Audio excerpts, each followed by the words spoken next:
बच्चों आज हम पढ़ेंगे त्रिभुज के बारे में। त्रिभुज में ये त्रि होता है, त्रि और होता है भुज।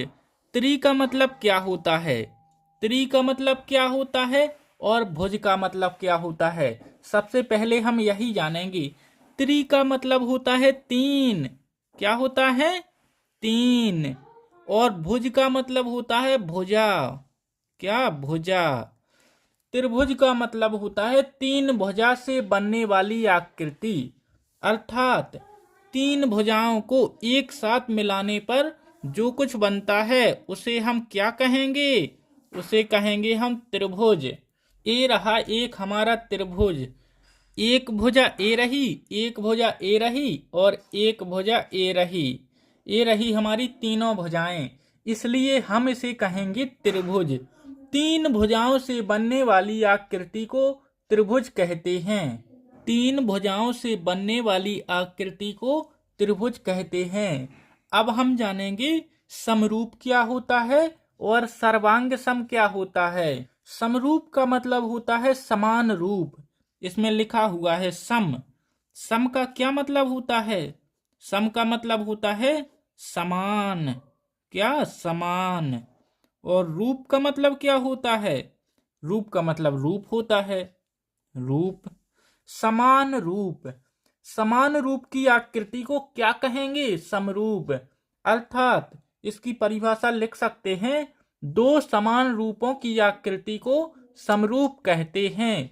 इसमें साइज तो अलग अलग हो सकता है लेकिन रूप समान होता है। चलिए समरूप को अच्छी तरह से समझते हैं। जैसे समान रूप, समान रूप में यहाँ पर कुछ बताता हूँ। यहाँ पर मैंने एक गोला बनाया। बनाया कितना छोटा गोला है।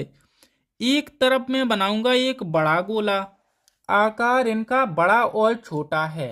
ये बड़ा है, ये छोटे आकार का है, लेकिन है तो दोनों गोल ही।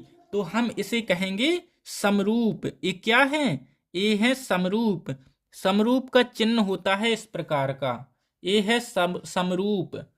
और मैं अगर आकृति बनाकर दिखाऊं तो अगर मैं इस तरफ एक डिब्बा बनाता हूं इस प्रकार का, ये बना दिया मैंने डिब्बा। इस तरफ भी एक डिब्बा बना देता हूं। यहाँ पर मैंने एक डिब्बा बनाया, यहाँ पर एक डिब्बा। इसका आकार बड़ा है, इसका आकार छोटा है। तो क्या ये समरूप हैं?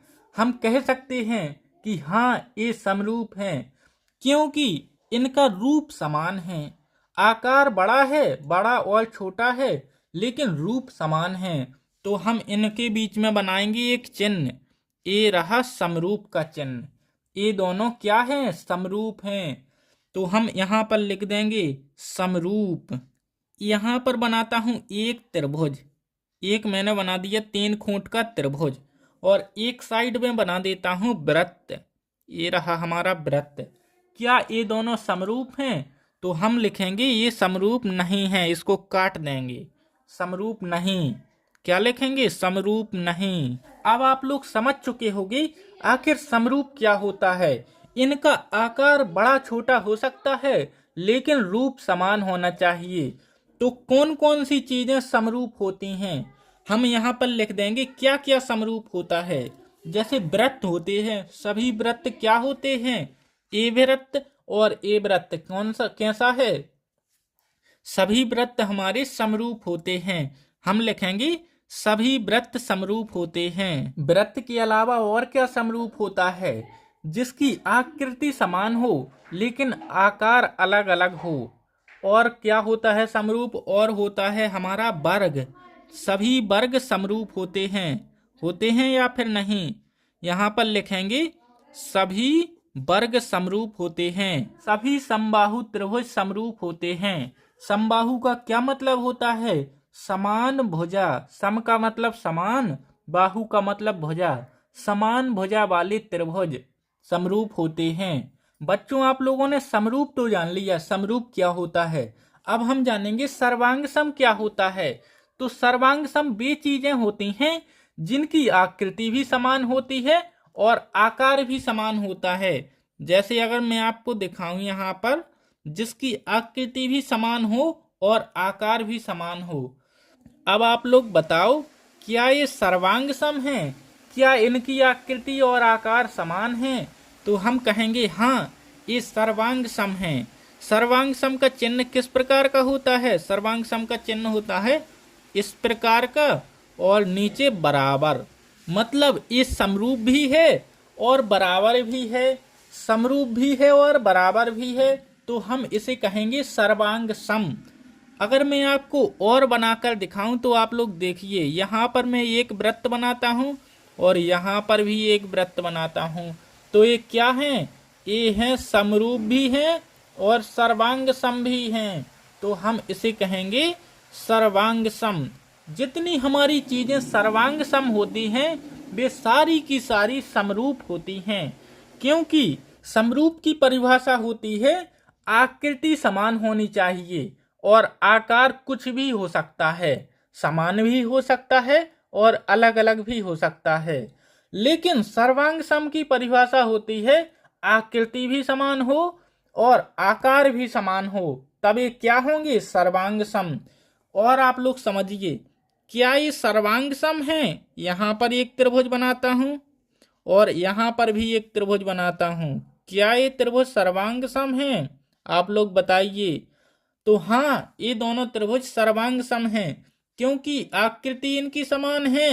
ए भुजा और ए भुजा बराबर है, ये दोनों भुजाएं बराबर हैं और ए वाली भुजा भी बराबर है, तो ये क्या है? ये है सर्वांग सम, समरूप और नीचे बराबर का चिन्ह, ये होते हैं हमारे सर्वांग सम। अब हम जानेंगे कौन कौन सी चीजें सर्वांग सम होती हैं। तो समान आकृति के सभी वृत्त सर्वांग सम होते हैं। समान आकृति वाले सभी वृत्त सर्वांग सम होते हैं। समान भुजा वाले सभी वृत्त सर्वांग सम होते हैं। समान भुजा वाले सभी वृत्त कैसे होते हैं? सर्वांग सम। समान आकार वाले सभी समबाहु त्रिभुज सर्वांग सम होते हैं। तो आप लोगों ने समरूप भी समझ लिया और सर्वांग सम भी समझ लिया। चलिए अब मिलते हैं नेक्स्ट वीडियो में, क्योंकि वीडियो काफी लंबी हो जाएगी। अब हम समझेंगे अगली वीडियो में थेल्स प्रमेय। आखिर थेल्स प्रमेय क्या होती है? तो चलिए मिलते हैं नेक्स्ट वीडियो में मोस्ट इम्पोर्टेंट प्रश्नों के साथ। आप लोग वीडियो को लाइक कीजिए और सब्सक्राइब कीजिए।